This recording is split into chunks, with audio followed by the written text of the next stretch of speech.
Okay, also, we're recording, so sweet. All right. I think, probably. All right. So, get signed in. Ah, jeez.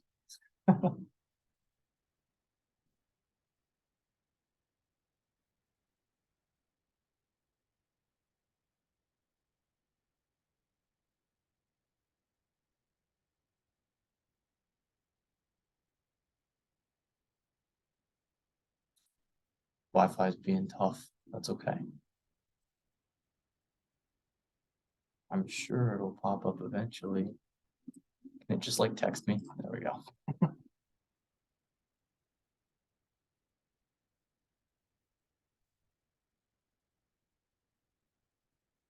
read. All right.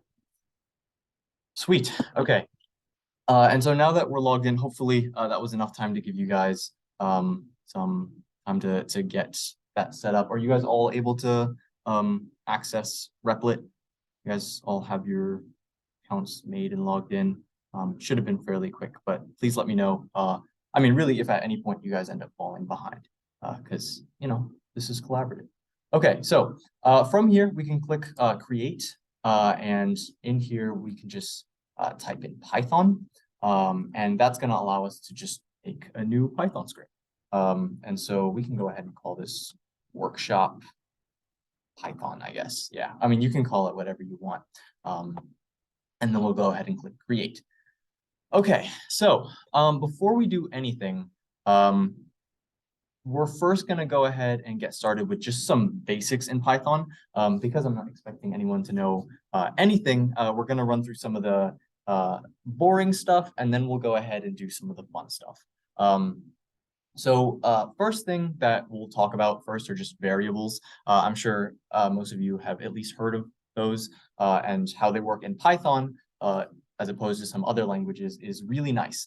So other languages, you have to specify the type. You have to do like something like integer x equals 5, and that would let the compiler know that you're working with an integer. But with Python, things are pretty flexible. You can just say x equals 5, and Python will be like, hey, I know that that is an integer. You can do the same thing with a string, which is just a fancy word for like a word. You can do it with all different types of numbers.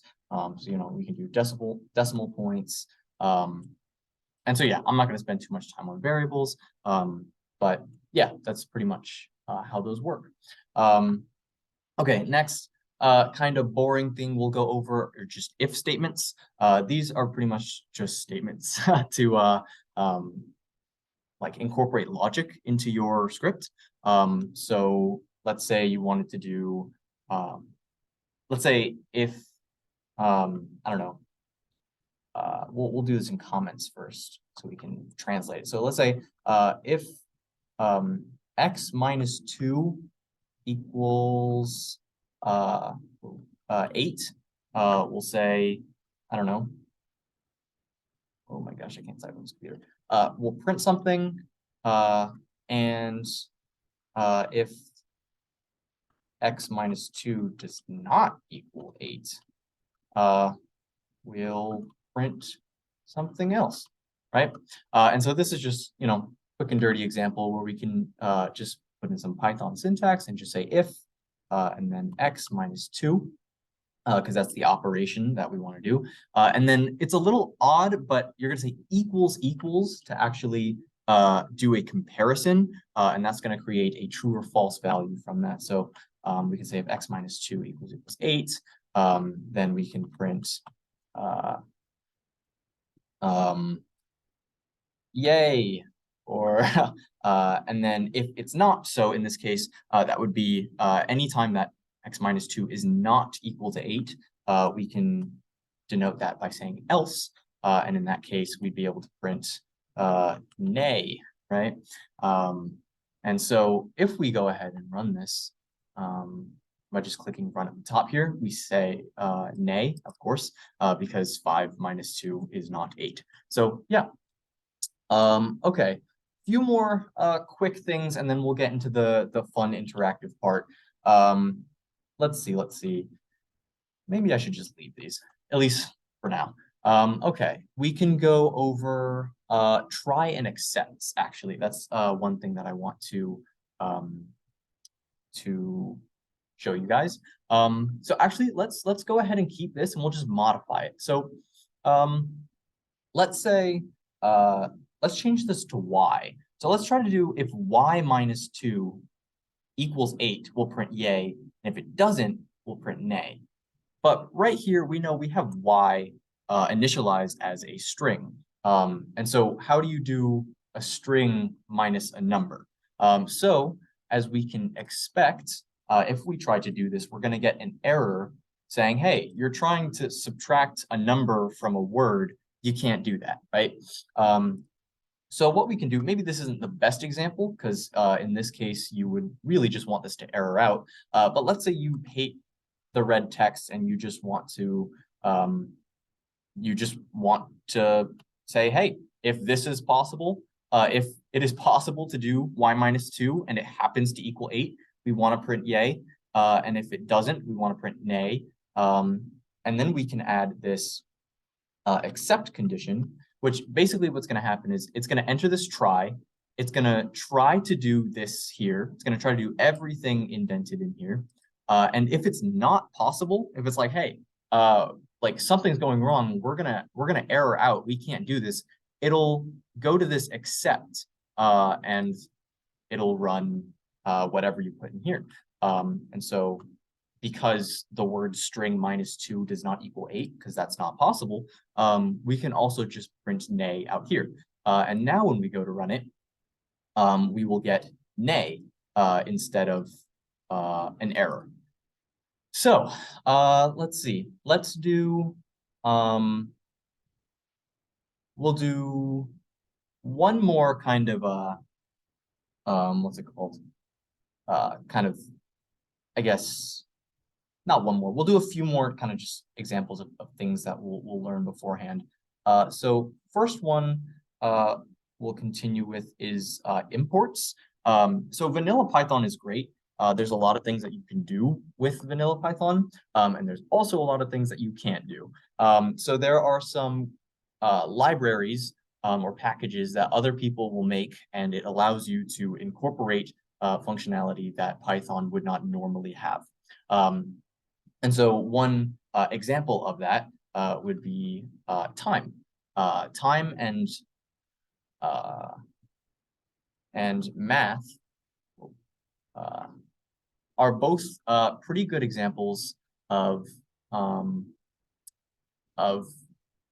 packages or libraries that are already built into Python, but unless you explicitly tell your program that you want to use them, you won't be able to use anything from them. So just to demonstrate some quick functionality from these, let's just say, you know what? Let's comment this out so you can see what happens if we try to use a library without importing it first. So first, there's this neat little method called time.sleep, and this will pretty much just pause your program for as many seconds as you put in here. So if things go well, and Replic's already going to yell at you because it knows that things aren't going to go well. But if things were to go well, this would pause our program for a few seconds. Maybe we can put it 3. And then it would continue. But if we were to try this, oh, I don't know why I clicked console instead of run. But we're going to get error because time is not defined. But once we import time and we go ahead and run, it'll wait for 3 seconds, and then it'll print nay. So yeah, that's a quick-ish introduction. Okay, last few things. Loops. I'm not going to go over while loops right now just because we're not really going to use it. But I can go over for loops at least. And the idea of a loop is pretty much the same. You're just going to run the same code over and over again until there's some end condition. And so for a for loop, you have to specify beforehand how many times you want that loop to run. So let's say, let's just go down here. We'll make a completely new example. Let's just say you want the loop to run 3 times, right? And every time the loop runs, you want to print out the word number and then the loop number, right? So we can do something like for I in range, and this is going to make a loop that runs as many times as the number you put in range. And I'll explain what happens with I. So in this case, because we want it to run 3 times and we have this loop count variable, we could just put 3 in here. But because, you know, we have a variable where if we just changed this, then it would update our loop. It's good practice to just use the variable.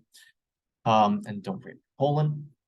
So now that we have our loop, we can go ahead and print number, and then we can do, actually, I'll put that space. And then if you do a comma in Python, and then you put the variable you want to output, it'll do that. And a few things are going to happen. First of all, it's not going to look quite as we expect it to look. This is going to be annoying. I'm going to end up commenting this out. So what's happening here, right? Right now, we're trying to print out loop count, but it's not changing. It's just staying the same. It's printing out 3 every time. And that's because loop count isn't actually being changed in this loop. It's I that's being changed. So loop count is telling you how many times you want to run through that loop.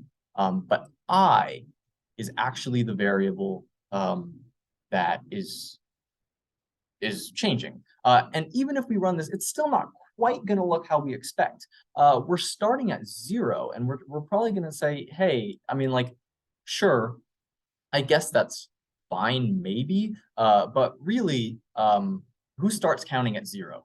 I guess the answer to that is Python does. And so that is another pretty, I guess, important concept, is that anytime you are accessing any element, whether it be in a string or a list, or just anything, in Python at least, and in most programming languages, you're going to start indexing at 1. So even though it loops for 3 times, it starts at 0, and so it goes 0, 1, 2. So if we wanted to print out number 1, 2, 3, we just have to do this little +1 operation, and we're golden. Okay, that brings me to really, there are 2 more concepts that I want to introduce to you guys, but I'm just going to do one of them for now, and then while we do the actual fun part of this, we'll get the other one kind of in the middle of that. Okay, and that would be lists, which is kind of just the next progression, at least when talking about starting indexing at 0. So actually, I'll just keep working in this loop. I'll even keep this print statement. So lists are great. They're the Python equivalent of an array. If you want to learn the differences between a list and an array, Prog2 is the class for you. But for now, just know that it contains any number of elements. And the fun thing about Python is that your elements can have different data types. So if you wanted to do a list that goes 1, 2, 3, 4, 5, you could do that, and all of these elements are going to be a separate part of that list. And so, for example, this 1 is going to be at position 0, this 2 is going to be at position 1, this 3 is going to be at position 2. But as I was saying, you can add different data types. So if you wanted to do cat and dog in the same list as a bunch of numbers, you can do that. I will say, be a little careful with that, because let's say, you know, you wanted to add up everything in list test. That's not going to work, because again, you can't add Well, actually, that's not true. You can do string concatenations, but with these data types as they are now, you can't add you can't add the number 1 to the word cat, right? Okay, so let's kind of just go with this, and we're also gonna just go ahead and print what can we call this? List index, not index. We'll call it list element, right? So in here, we can use the same kind of principle where we're having this loop that changes I on every loop, and we want to access a different element in list test every time it loops. So the operator we can do that with in Python are these little square brackets. So we can just go ahead and say list test, and then we can put on some neat little brackets, and we can specify the position that we want to print out.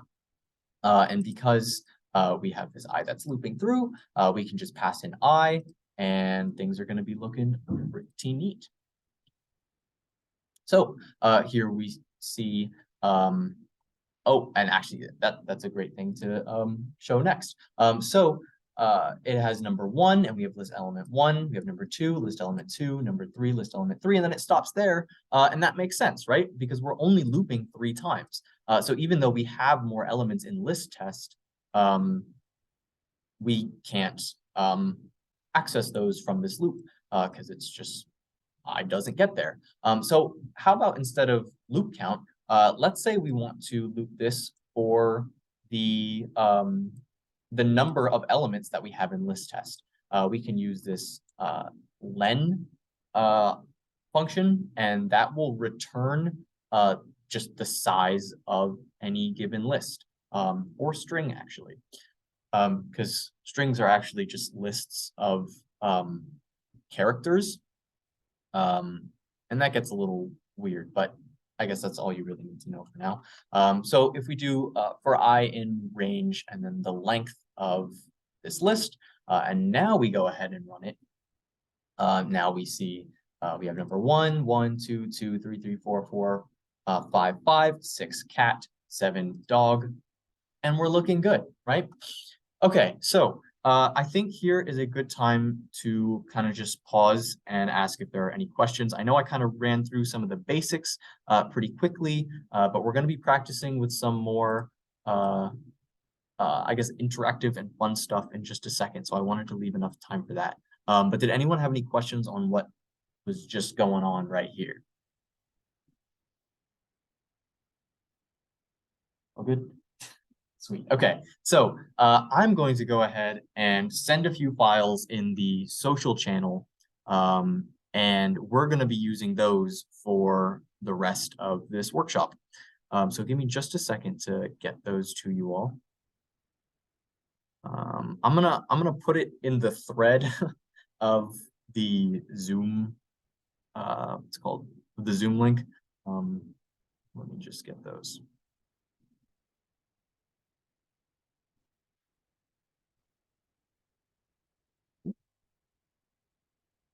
Okay.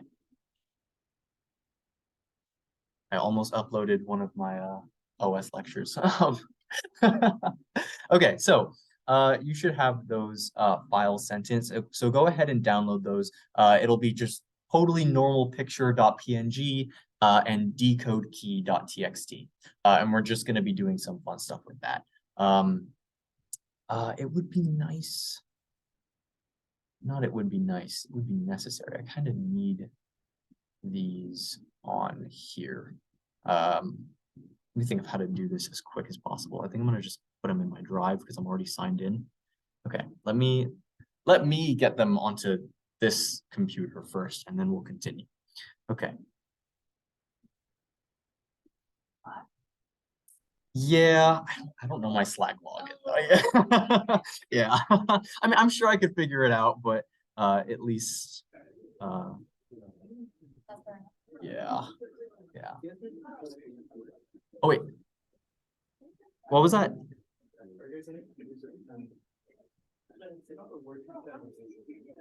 Oh.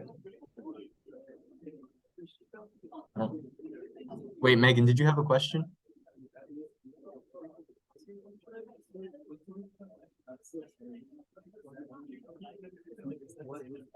Yeah. I mean, Megan's on mute. Oh, okay. I'm assuming that was just a like an unmute error. Yeah. All right. Okay. Don't judge my drive. It's a mess. But we're just gonna go ahead and download these. This cat. All right. So now that we have these downloaded, let's go ahead and take a look at what both of these are, right? So we have this Dream Team logo, which is pretty cool. And if you zoom in a little bit, you'll see, there's some weird stuff in here. So what's going on? Let's read this cool little text file that I definitely didn't write at like 3 a.m. All right.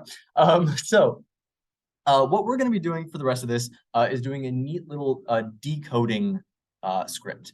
So essentially, I've hidden a message within this picture, and we are going to be decoding it and printing it to the screen. And this little decode key.txt is going to tell us what we need to do, or I guess really the specifications to decode the picture. Let's read through this first and try to understand this, and then we'll hop into the Python of it. So I guess to first do this, let's first think of what a picture actually is, right? When we break it down, every image on your computer is just a matrix of pixels, right? So you can have like actually, this is a good example. This picture right here is 150 by 142 pixels. And each of those pixels has a red, green, and blue value. And so those values range from 0 to 255, and those are just how the color is represented in all images. So we're going to say, all right, so to find the message hidden in here, we're going to say 255, which is the maximum value, in the red part of a pixel has to equal the blue value of the pixel, right? And if that is the case, we're going to map the blue value of the pixel to the letters of the alphabet, and that will display our message. Also just spaces are 27. So, if the blue value when this condition is true is, I don't know, 25, we print Y. If it's 1, we print A, and yeah, okay. Does anyone have questions on like what the heck I mean by all of this? Does everyone understand kind of what we're trying to do, even if you may not know how to go about this yet? I'm gonna say that's that we're all good. Okay. So I'm gonna go ahead and delete this. One thing to note is that replit is kind of annoying. So if you go and create a new file and then name it something other than main, it's just going to keep running main. And there are, of course, ways to make it run the other file you create, but just for simplicity, I'm just going to delete all of this and keep working in main. Okay, so first things first, before we start anything, how do we even load a picture into any of this, right? So, I mean, just in Replit, at least, we'll be able to click this upload file. And if we go to wherever we just downloaded our things, we can just select them and we'll be able to view them in here and do whatever we want to them, right? Okay. But as far as Python goes, how do we actually get an image into Python? So we're going to be using a package called Pillow that is, I guess, abbreviated using the word, not word, but the letters PIL. And from Pillow, we're going to use this image method, I think it's called. Okay, so just to start, let's first run this. I might already have this installed. Okay, no, I don't, because this is a new one. So once you run that, be sure to run that as soon as you do this, just because it's going to update your packages for you. Pillow is not one of those, what's it called? Packages that's pre-installed in Python. So normally, if you weren't doing this in like an online editor, you would have to use either pip or Anaconda to install those onto your environment. And I won't be going over that, but it's not too hard to do. Okay, so now it's imported. We're looking good. And first thing we want to do is we're going to want to actually import this image, right? Let me open things up on my other computer just to make sure I'm not messing up the syntax here. No.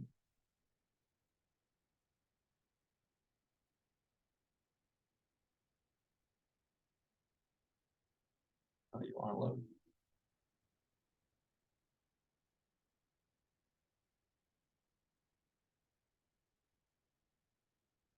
Oh. Okay, sweet. So Pillow has this image dot open method, and that is going to let us actually just open the image. So we can name it, we'll just call it DTE. Sure. I don't I don't typically like making my variables all caps. So we'll just call it lowercase DTE. And then we're going to pass in the name of the file. So in this case, it's going to be totally normal picture.png. And once that happens, DTE, this variable that we've just created, is going to contain all of the data from totally normal picture, right? And so next, let's first think about what we want to do, right? Let's go back to our decode key and let's think. Okay, so to check if this condition is true, we're going to have to look at every single pixel to find the ones that match this description, right? And so how do we go about accessing every single pixel in this picture? I mean, it's 150 by 142 size image. And I mean, it would be ridiculous, to say the least, to manually check each pixel without some sort of loop to run through it all, right? So PIL also, or Pillow, also has a nice little thing we can use where this image.open creates an image object, and that object has an attribute called size. And if we access that and store it into two variables, so DTE size, actually, you know what? Before I even do that, to make sense of why we're putting it into two variables, let's just print out the size of this image, right? So here we see it's in this 150, 142, and this is actually called a tuple. I'm not gonna go too much into that, but yeah. So to store that in two separate variables, we just separate them by a comma, and it'll store 150 into height and 142 into width, and then we're looking good, right? Okay, so now we want to loop through every pixel. But this is a little different from before because instead of just having one loop count variable that we have two different variables and we want to loop through all of them, right? And so you could say, hey, what if we did height times width? That'll get us the total number of pixels, and then we'll be fine, right? Well, there's a bit of an issue with that. And that lies in the fact that the way images are, I guess, created in using Pillow are as two-dimensional arrays. So to further explain what that means, remember how I was talking about how a picture is a pretty much just like a matrix of pixels that all contain an RG and B value. So let's say we multiplied height times width and we got, I don't know, some big number. And we tried to access pixel number 2000, right? Pillow doesn't really know what image 2000 is, or sorry, pixel 2000 is. It's just going to say, hey, that doesn't exist. We need something that has a row and a column to access, right? So to do that, we're going to need two separate loops. Well, that actually won't really be all that separate. So we can do for, we'll say for H in range height, and that'll loop through all 150 rows. And so once we have all the rows, we'll then need to loop through all of the columns as well, and that'll get us each element, right? And so then we can just, inside our loop, we'll make another loop, and we'll say for W in range width. And that will pretty much access every element. So what'll happen is H will start as 0, W will start as 0. It'll do whatever we're going to do down here. And then W will go to 1, it'll go to 2, it'll go to 3, it'll go all the way down to 142. And then it'll break into this main loop, and H will be incremented +1, and it'll be 1 in that case because it starts at 0. And then we'll run through all 142 values in the width again. And so it ends up being that this whole nested loop, it's called, runs for height times width times. I hope I explained that well. If there are any questions on that, please let me know, because that got a little wordy. Okay, but now that we're accessing each pixel, we have to figure out, like, how do we actually access it, right? Because this is all fine and dandy, but we need the red, green, and blue values for all of these. So once again, there is a handy dandy dot get pixel function. And so if we say DTE dot get pixel, and then it's going to take a few parameters, right? Or really, it's one parameter, but it's just the position of pixels in the image, right? So it's input as a tuple, so you'll have to put 2 parentheses in there. And then we're just going to want to say, okay, where in the rows are we at, and where in the columns are we at? And what we're using to loop through this whole picture is exactly that. So we can say H and W. And at every iteration of this loop, we'll get the pixel at row H, column W, right? And then this is going to return a bunch of cool stuff that we desperately need. So it is going to return the R value for that pixel, which is the red value, the green value, the blue value, and this P value. That is really just because, actually, I don't even know this for sure, but I think it's because PNGs have a transparency like component to them. I could be wrong about that, but I'm pretty sure this P is denoting whether or not a pixel is transparent, which we're not going to use in this exercise. But yeah, good to know, I guess, maybe. Okay, now we have our RGB values, so we can actually start using some of those tools that we just learned to implement this, right? So let's think about this. We have the red value. I might just call these red, green, and blue, because I think it makes it just a little easier to read.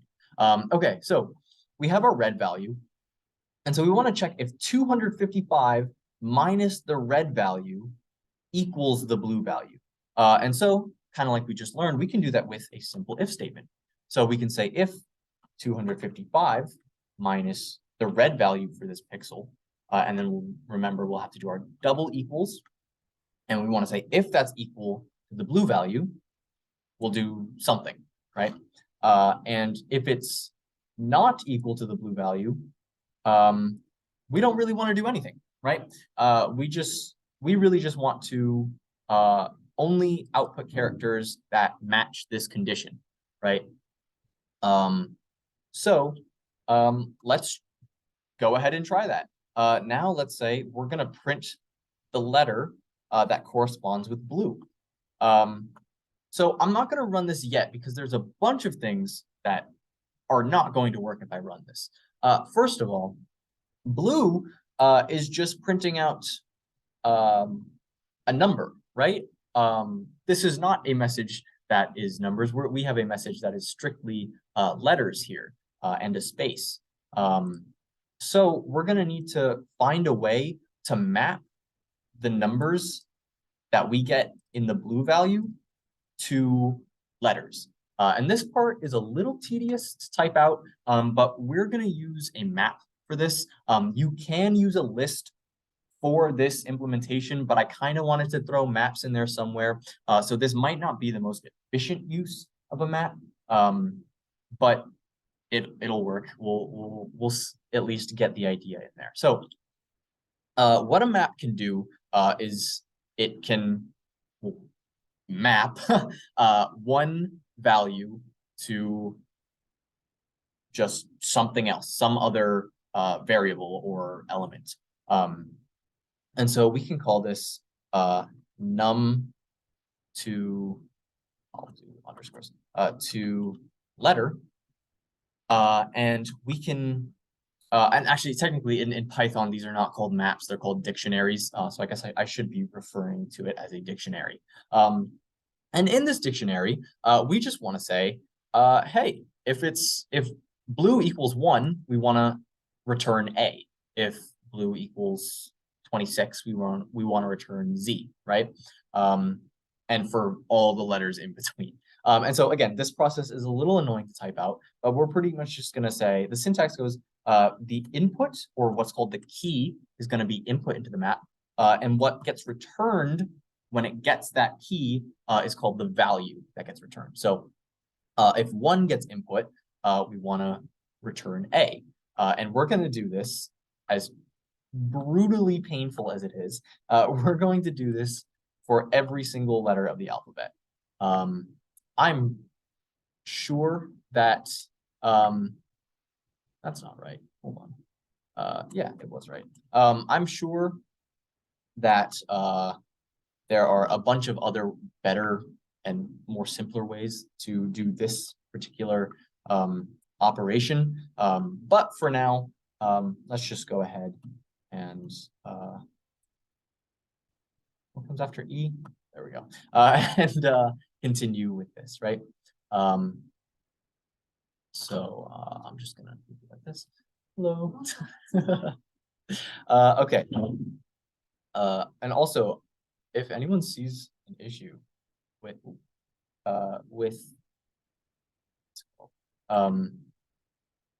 my dictionary, like if I'm skipping a letter or anything, please let me know.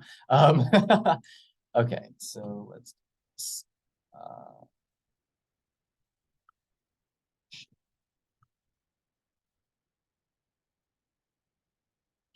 okay. And I have this typed out in another screen. Honestly, the smart thing to do, you know what? Let's just do it. Let's just do it. Okay. I was gonna say I might just slack this because I've already done this and it would save you all the time. But no, we're just gonna push through it. Is this right? Is M the 13th number? I feel like that's not right. Did I mess up? No, that's right. All right, I thought it was further along than that. Uh, 16. 17. And the cool thing, Q, there we go. I cannot talk and do this. The cool thing about dictionaries is that you don't have to have a number for the key. You could have a string, you could have a character, you could have a floating point. You could have any data type for either the key or the value, and this will still work. Which again, for what am I trying to say? For keys that are just integers, it doesn't always make the most sense to do this because you can just use indexing in something like a list. Yes, there we go.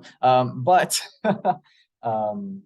because, again, we're just trying to demonstrate the functionality, this works. And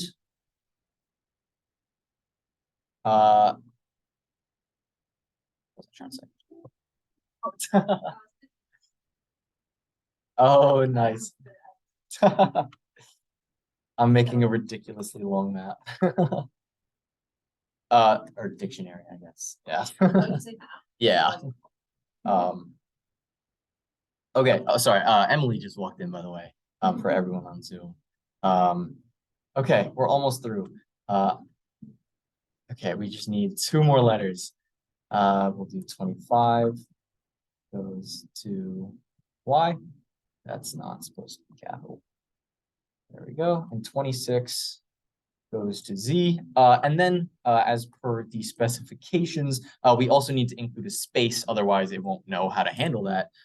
So we'll go 27 and we'll say that is a space. Okay, so now that that's in there and we're looping through all of our pixels, let's try to do this. And something scary is going to happen. And then I'll explain why. So let's output num to letter, and then let's pass in that blue pixel, right? Because we know we want the blue pixel to correspond to the letter in the alphabet. It's yelling at me. There we go. And actually, if I save this, Replit is going to just do that for me. Which is kind of annoying because it's long, but it makes it easier to read. Anyway, so once we pass that into the dictionary, so again, if we were to input 1, this A value is going to be output. And then we'll go ahead and print that. But let's go ahead and try this. And we're going to get some decent inputs, and then things aren't going to go super well. So, so we see the start of the message, but unfortunately, we're getting this key error. So what's happening is blue is trying to access a letter that doesn't exist. It's passing in the value of 0, but we don't have 0 defined anywhere because we don't want to include 0, right?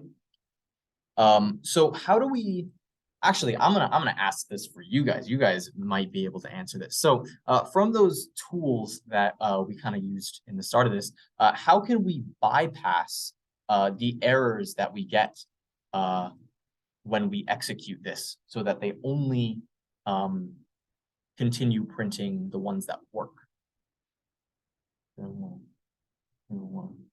Take a guess.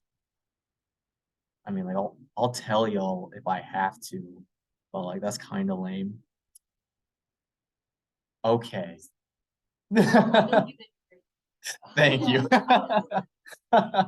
It's the try and accept, right? So let's remind ourselves of what that is.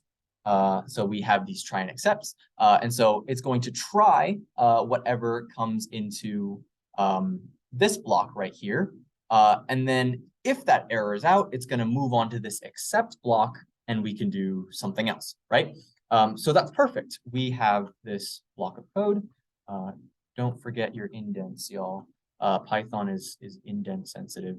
And so, yeah, don't forget your indents. They're good for you. Okay. So now in this try block, we have if 255 minus red equals the blue pixel. then we'll pass the value from blue into our dictionary, and that'll spit back out the right letter, right? And if it's accept, well, what do we want to do if that's not the case? Well, really, nothing, right? We just want to continue on with the program and call it a day. And so really, if you don't want anything in this except, some options that people use will be this pass, I guess, keyword. I don't love using pass. I think it's kind of sloppy. I like to put at least some sort of print statement or something if it's more of a complex program, because you'll want to know what caught your program, like what is the error is. But in this case, we don't want to print anything out because we only want the message to be printed out, right? So we just want to continue with the loop, which this continue keyword, this is maybe not the best example, but the continue keyword will just continue onto the next iteration of this W loop, right? And again, this isn't the best example because we're at the end of this inner loop anyway. So even if we don't have a continue here, it's just going to continue. But what this is useful for is if you had something down here, you had like, I don't know, a bunch of stuff. I don't know why that formatted like that. Yeah, let's say you had a bunch of stuff down here, but you didn't want that to execute unless this worked. Then the continue would be a great way to do that because it would then skip over everything down here and just go right into the next value for W, right? Okay, but really, this is all we need. So we can now go ahead and run this, and we shouldn't get any errors. And if we click run, we get the super true message that Xavier happens to host the best workshops, which I don't know. I mean, like me personally. Thank you. Okay, so yeah, pretty much that is it for this fun little exercise. If anyone has any questions about how you would encode the image, actually there's a lot of cool little resources online. I actually kind of recently like just found out about this whole concept of kind of hiding messages in pictures. I believe it's called steganography. I could be totally butchering the name of that, but it's something like that. And it gets really complex when you're talking about like hiding messages in pictures, because obviously this one you can see something's a little wonky with this picture, you know, like it's very clear that some of these pixels are edited, but there are a lot of resources that do it very, very well, and they make it like just so clean. And so I would definitely say if that's something you're interested in, play around with it. It's definitely a cool concept. But as far as this workshop goes, that's pretty much all that I have for y'all. So yeah, we did variables, we did loops, we did I guess packages, we did dictionaries, and try accepts, and we got our cool little message from our encoded picture. Okay, and so from here, does anyone have any questions about what was going on, or was anyone not able to get it to work? Oh, yeah, okay. So yeah, no, this is a great time to you know, debug, because I mean every program you need to debug a little. So what's going on with your program? It's just so I'll hit run and then it like does that thing and then it looks like I have to say this. I'll hit run. I'm gonna yeah. Let's see.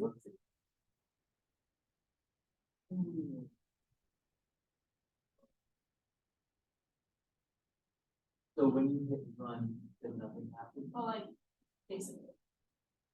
In layman's terms, when it happens. Let me try to think of the code. Yeah, that's a good try. So let's see if it's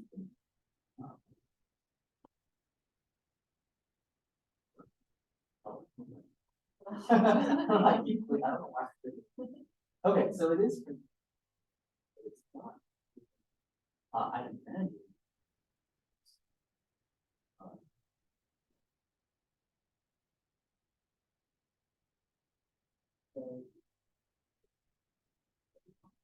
So let's-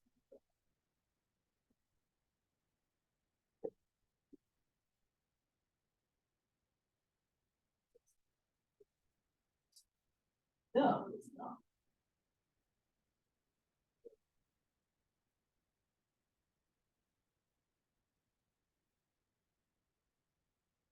Oh, I think it's a tab. Yeah, okay. Yeah, or the events. So Python is super particular about events.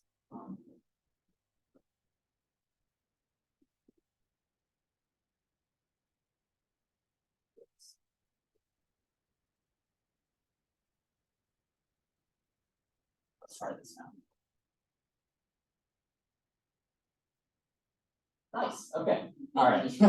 Yeah, and that's definitely a really good point as well. If any of you weren't quite able to get it to work, check your indents. Python's kind of annoying with it, but yeah, everything has to be everything in a block, or I guess like kind of section, has to be exactly like one tab to the right of what's of the block that it's in.